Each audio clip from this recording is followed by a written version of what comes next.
অসমৰ মিয়া ল'ৰা ছোৱালীৰে ভৰ্তি হৈ আছে কেৰালা বাংগালুৰু। আমাৰ গোটেই অসমৰ মিয়া ল'ৰা ছোৱালী বেংগলোৰ কেৰালা চবতো ভৰ্তিয়ে হৈ আছে, গৈয়ে আছে। মই কেৰালাত গ'লে বৰপেটা কলগাছিয়া জনিয়াৰ ল'ৰা ছোৱালী লগ পাই থাকোঁ। উদ্যোগিক বিকাশ তাৰ সুযোগ আজি কোনে লৈ আছে? কেৰালাত গ'লে মই বৰপেটা ল'ৰা ছোৱালীয়ে লগ পাই। এবাৰ কেৰালাত মই গৈছোঁ, মোক আহি কৈছে দাদা আমি বৰপেটীয়া কলগেছিয়া। পমুৱা মুছলমানৰ ঠাই হিন্দু ল'ৰা ছোৱালীয়ে ল'লে আদৰণিহে জনাব লাগে। ভাৰতখনটো আমাৰেই, গতিকে অকল এই গোটেই সুবিধাবিলাক পমুৱা মুছলমান মানুহখিনিয়ে লোৱাৰ জেগাত যদি আমাৰ হিন্দু মানুহখিনিয়েও লয় তাতনো বেয়া পাবলগীয়া কি আছে? গতিকে সেইটোতো আদৰণিহে জনাব লাগে যে আমাৰ মানুহে গৈছে, বাংগালুৰুত গৈছে, কাম কৰিছে। 20-30 বছৰ আগতে অহা বাংলাদেশীৰ ঠাইত দাস কলিতা সকলেও সুবিধা ল'ব লাগে। আমাৰ দেশত আমি নগৈ কোনে যাব? এতিয়া আমাৰ দেশত কোন গৈছে? যিসকল বাংলাদেশৰ পৰা আহিছিলে 20-30-40 বছৰ আগত, তেওঁলোকে হায়দৰাবাদ, অন্ধ্ৰপ্ৰদেশ, বাংগালুৰুত গৈ সুবিধা লৈ আছে। তাৰ জেগাত আমি দাস কলিতা মানুহবিলাকেও সুবিধা ল'ব লাগে, এইটোতো বেয়া কথা নহয়। শনিবাৰে জাগিৰোডৰ বিজেপিৰ জাগি ভকতগাঁও মণ্ডল কাৰ্যালয়ত উপস্থিত হয় মুখ্যমন্ত্ৰী হিমন্ত বিশ্ব শৰ্মা। মুখ্যমন্ত্ৰীৰ সৈতে উপস্থিত থাকে স্থানীয় বিধায়ক তথা মন্ত্ৰী পীযুষ হাজৰিকা, বিধায়ক ৰূপ শৰ্মা, জিতু গোস্বামী, শশীকান্ত দাস আৰু ৰমাকান্ত দেউৰী। সতীৰ্থসকলৰ সৈতে দুপৰীয়াৰ আহাৰ গ্ৰহণ কৰে মুখ্যমন্ত্ৰীয়ে। তাৰ পাছতেই সাংবাদিকৰে হোৱা বাৰ্তালাপত মুখ্যমন্ত্ৰীগৰাকীয়ে উল্লেখ কৰে যে 3 আগষ্টত জাগিৰোডৰ বাবে এটা ভাল দিন হ'ব। সেই দিনটোতেই টাটা ছেমিকণ্ডাক্টৰ প্ৰকল্পৰ ভূমিপূজন আৰু নিৰ্মাণ কাৰ্য আৰম্ভ হ'ব। লগতে মুখ্যমন্ত্ৰীয়ে আন বহুকেইটা বিষয়ত সাংবাদিকৰ আগত মন্তব্য কৰে। মই যেতিয়া কোনোবা জিলালৈকে যাওঁ আৰু সেই জিলাত যদি দলৰ কাৰ্যালয় থাকে, তেতিয়াহ'লে আজিকালি চাহকাপ চৰকাৰৰ কাৰ্যালয়ত বহি খোৱাতকৈ মই দলৰ কাৰ্যালয়ত বহিয়ে খাওঁ। আৰু ঠিক তেনেকৈ দুপৰীয়া যদি কোনোবা জিলাত গ'লোঁ, ঘূৰি আহোঁতে ভোক লাগিলে চাৰ্কিট হাউচ বা আৱৰ্ত ভৱনত সোমোৱাতকৈ আমাৰ বিজেপিৰ যিহেতু বিভিন্ন কাৰ্যালয় প্ৰতিষ্ঠা হৈছে, কাৰ্যালয়ত সোমাই পেলাই চাহকাপ খাই যাব বা ৰুটি এখন খাই যাব চেষ্টা কৰোঁ। আজি মৰিগাঁওলৈকে ৰহালৈকে গৈছিলোঁ, ঘূৰি আহোঁতে জাগিৰোডত আমাৰ মণ্ডল কাৰ্যালয়ত সোমাই আমি সকলোৱে ৰুটি এখন খালোঁ। জাগিৰোড যিহেতুকে এক উদ্যোগিক ক্ষেত্ৰলৈ পৰিণত হোৱাৰ পথে আগবাঢ়িছে, ইয়াৰ পিছত কেনেধৰণে গুৱাহাটী চিটি এক্সপানশ্যনৰ 3 আগষ্ট তাৰিখৰ পৰা আমি আশা কৰিছোঁ যে টাটাৰ ছেমাই কণ্ডাক্টৰ প্ৰজেক্টত আমি ভূমিপূজন কৰিম। সিদিনাখনৰ পৰাই নিৰ্মাণ কাৰ্য আৰম্ভ হ'ব। 2 বছৰৰ ভিতৰত টাটা প্ৰজেক্ট আমাৰ সম্পূৰ্ণ হ'ব। আৰু এটা আমাৰ প্ৰজেক্ট আছে, ভাৰত চৰকাৰক আমি এখন আঁচনি দি থৈছোঁ 500 কোটি টকাৰ, জাগিৰোড আৰু গুৱাহাটীৰ মাজত কানেক্টিভিটিটো ইম্প্ৰুভ কৰাৰ কাৰণে।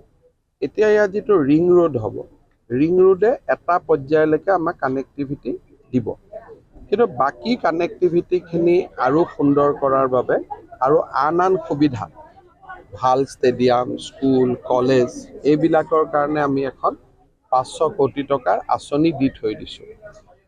সেই আঁচনিখনৰ অনুমোদন হ'ল জাগিৰোডত টাটা প্ৰজেক্টটো কেন্দ্ৰ কৰি বহুতখিনি সামাজিক ইনফ্ৰাষ্ট্ৰাকচাৰ ডেভেলপ হ'ব।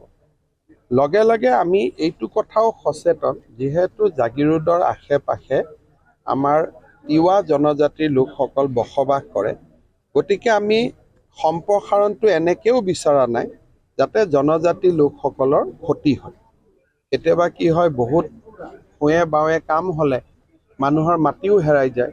সেইকাৰণে আমি সাৱধানে অলপ কৰি কামখিনি কৰি গৈ আছোঁ, যাতে আমাৰ জনজাতীয় লোকসকলৰ হাতৰ পৰাও ভূমিৰ অধিকাৰ নেহেৰুৱায় আৰু ডেভেলপমেণ্টখিনি অকল সামাজিক ক্ষেত্ৰত হয়, যেনেকৈ কলেজৰ হওক, আমাৰ ষ্টেডিয়াম এখন হওক, য'ত কোনো মানুহৰ আপত্তি নাই, তেনেকুৱা ডেভেলপমেণ্ট কৰাৰ কাৰণে আমি চেষ্টা কৰি আছোঁ।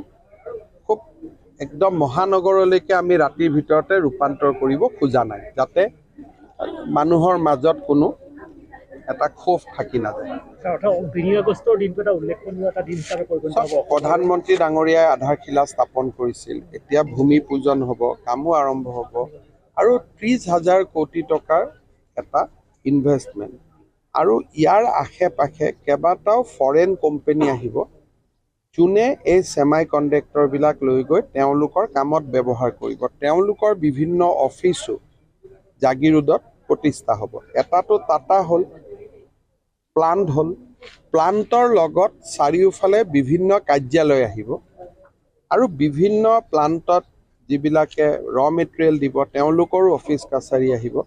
গতিকে টাটাক বাদ দিওঁ আৰু বহুতকেইটা প্ৰতিষ্ঠান আমাৰ জাগিৰোডৰ পেপাৰ মিল ক্ষেত্ৰত বহাৰ সম্ভাৱনা আছে। স্যাটেলাইট সিটি এখনো বহাৰ কথা আপনি কৈছে। চাওক, ছেটেলাইট চিটি তেনেকেই হৈ যাব।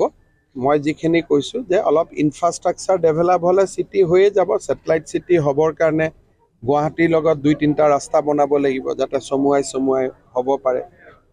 আমাৰ মায়ঙেদি যোৱা ৰাস্তাটো ভাল কৰিব লাগিব, গুৱাহাটী হাইৱে ভাল কৰিব লাগিব। যোৰাবাটৰ এইখিনি যি আমাৰ পাহাৰ আছে সেই পাহাৰখিনি আমি কাটি চিধা কৰিব খুজিছোঁ ৰিং ৰোড প্ৰজেক্টত, যাতে যোৰাবাট পাৰ হওঁতে আমাক 3 মিনিটো নালাগে। অৰ্থাৎ গুৱাহাটী আৰু জাগিৰোডৰ ডিষ্টেঞ্চটো নিজে নিজে কমি যাব। যোৱাটোতো ভাল কথা। আমাৰতো ক'ব গ'লে আমাৰ গোটেই অসমৰ মিয়া ল'ৰা ছোৱালী বেংগলোৰ কেৰালা চবতো ভৰ্তিয়ে হৈ আছে, গৈয়ে আছে, কামটো কৰিয়ে আছে।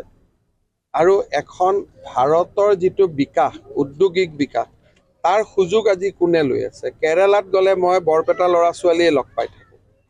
এবাৰ কেৰালাত মই গৈছোঁ, মোক আহি কৈছে দাদা আমি বৰপেটীয়া, কলগেছিয়া, জনিয়া। ভাৰতখনতো আমাৰেই। গতিকে অকল এই গোটেই সুবিধাবিলাক কমোৱা মুছলমান মানুহখিনিয়ে লোৱাৰ জেগাত যদি আমাৰ হিন্দু মানুহখিনিয়েও লয় তাতনো বেয়া পাবলগীয়া কি আছে? গতিকে সেইটোতো আদৰণিহে জনাব লাগে যে আমাৰ মানুহে গৈছে, বাংগালোৰত গৈছে, কাম কৰিছে। চল চক্ৰান্ত কৰি চাকৰি দিম বুলি বোলে মানৱ সৰবৰাহ কৰিছে, তেতিয়া বেলেগ কথা। চাকৰি কৰিবৰ কাৰণে যদি কোনোবা ইয়াৰ পৰা মানুহ গৈছে তাততো এইটো আমি আদৰণিহে জনাব লাগে। ঘৰত ইয়াত যদি 3,000 টকা ইনকাম পোৱা নাই, 20,000 টকা ক'ৰবাত গৈ কাম কৰি আছে, ভাৰতখনতো আমাৰে হয়। গতিকে আমাৰ দেশত আমি নগৈ কোনে যাব? এতিয়া আমাৰ দেশত কোন গৈছে? যিসকল বাংলাদেশৰ পৰা আহিছিলে 20-30-40 বছৰ আগত, তেওঁলোকে হায়দৰাবাদ, অন্ধ্ৰপ্ৰদেশ, বাংগালোৰত গৈ সুবিধা লৈ আছে। তাৰ জেগাত আমি দাস কলিতা মানুহবিলাকেও সুবিধা ল'ব লাগে, একোতো বেয়া কথা নহয়।